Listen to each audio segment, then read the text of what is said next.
Hey DIYers, I'm George from Alarm Grid. Today I'm going to be showing you guys how to learn a 5808W3 wireless smoke and heat detector to a Qolsys IQ2 Plus system. So the 5808W3 is a wireless smoke and heat detector. It transmits at a 345 megahertz frequency, which is Honeywell's frequency. Now the IQ2 Plus that you have, if you're going to be using one, you need to make sure that you have the correct version. So if you have, there's three different versions to the IQ2 Plus. There is one version that has the 345 megahertz daughterboard card built in. There's another one that has a 319.5 megahertz daughterboard card built in, and then there's another one that has the DSC. Alright, so you guys want to make sure that you guys are using the 345 megahertz IQ2 Plus panel, or else this wireless Honeywell smoke and heat detector will not work with this system. Alright, so once you guys have confirmed that you guys have the correct system, you guys are using the Honeywell, or I'm sorry, the 345 megahertz daughterboard card in your IQ2 Plus system, then you can go ahead and start to learn this into the system. Now the first thing we have to do is get into programming mode, and very easy to do. You can go ahead and press the top button at the top of the screen and go to your settings. Right now it's telling me I have no Wi-Fi because I haven't connected it. We need to go to advanced settings. Enter user code. You need to enter in your installer code or dealer code, right? So that's either going to be 1111 or 2222. It may have changed if you or your company have changed around the codes. So make sure you guys use the right one. So again, I'm just going to go with my default one, 1111. I'm going to go to installation, devices, security sensors, and Autolearn. Autolearn is going to be the easiest way to learning any sensors that you guys ever do. It automatically puts the sensor into a learning, listening mode. So if any sensor trips or sets off a signal, the system will pick up on it, and then you can go ahead and program it in. Now this actually has a battery built in. If you guys have a brand new 5808W3, the most consistent way to learn in multiple ones is if you remove the battery, or if it's a brand new sensor, you just pull the battery tab. But if you have existing 5808W3s, you need to basically take it off the backplate, pull the battery, and then reinsert it. Now, you're going to see right now, since it's in listening mode, the first one that I learn in, it's actually going to be learned in by the tamper. Now, you can learn these in by just removing them from the backplate, because it'll actually pick up on the tamper signal, or you can even use the little test button in here. You're going to need like a little paper clip or something skinny to stick in there and poke and hold it down for about 3 seconds to send off a test signal. But again, if you're learning in multiple ones, we have realized that it's pretty inconsistent when you're doing multiples. When you're working with multiple smoke detectors, so you need to make sure that if you're going to be learning in multiple ones, that you do it by the battery method. So if it's a brand new smoke detector, just pull the battery tab. If it's existing, you can go ahead and twist counterclockwise, pull it away. Now I told you the first one would learn in by setting off the tamper, and you can actually match that serial number 0333306 to the serial number on my smoke detector, 033306. Once you confirm that they match, you can just hit OK. But I do want to show you guys real quick that you can also learn it in by powering it on. So let's say you had a brand new smoke, you don't have any batteries in it. By the way, they use a lithium CR123 battery. So it's these stick cylindrical batteries.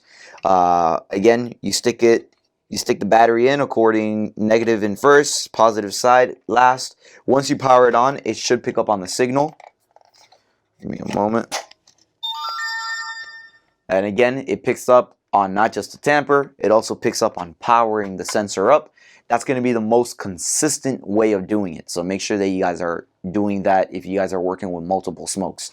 Now, if you just look at the panel here, you'll see that it says sensor 0333306 is requesting to be added to your list. Do you want to continue?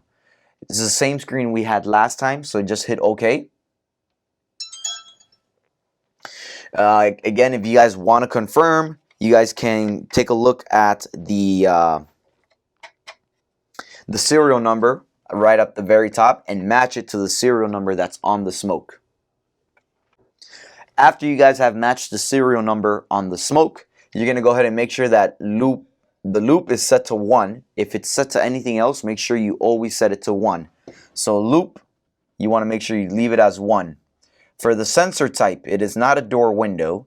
We want to set it to smoke detector. The sensor name, you can do a custom description. It has some options here: hallway, upstairs, downstairs, basement, smoke detector. You guys can go ahead and label it whatever you guys want. You can give it a chime if you guys want, voice prompt. The source, you should see here, it'll say security RF 345. That's the frequency that this is transmitting at, 345 megahertz. And then the sensor group, you're just going to leave it as a smoke and heat. And if you're done and you want to add a new sensor, you can go to add new. Or you could have just hit the home button and back out to the main page. Now to test it, I'm going to put the cover back on. You want to make sure you match this little port here to the little triangle port over here.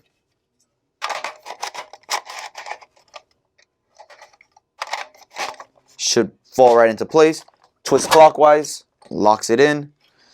After you lock in your backplate, which you twist clockwise, you can now test the smoke detector to make sure that it's working. The test button, which is also a feature you could have used to learn the sensor in. So if you guys already have it installed, you don't want to take it off the backplate and you guys just want to learn it in. Another way to learn them in is by using this little hole right here, not the one with the bridge across, but the one right here. It's found right next to the green LED. You use a little paper clip. I'm using a binder clip. You're going to put the binder clip in, hold it for about 3 to 5 seconds, and this should start making the smoke detectors beep. Now, again, if you're learning it in and you're doing it the test button way, make sure that it's actually learning in the correct serial number.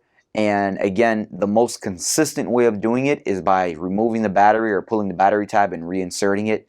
And if you have multiple smokes and you try doing the other ways where you tamper it or you do the test, you might get some inconsistency when learning in the sensors. So just a little reminder for all of you guys there. So now I'm going to go ahead and test the smoke with the panel. Hold it down for about 3 seconds.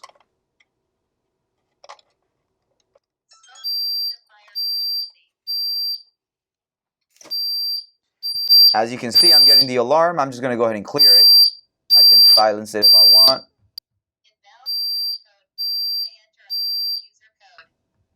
Fire alarm silenced. You can go ahead and clear it. 1, 2, 3, 4. System is now disarmed. And again, make sure if you're being monitored by a central station that you have your account on test before you test the smoke detectors, because you do not want to get the fire department dispatched on a false alarm. So make sure that you have your account on test with the central station if you're being monitored and you're testing the smoke detectors.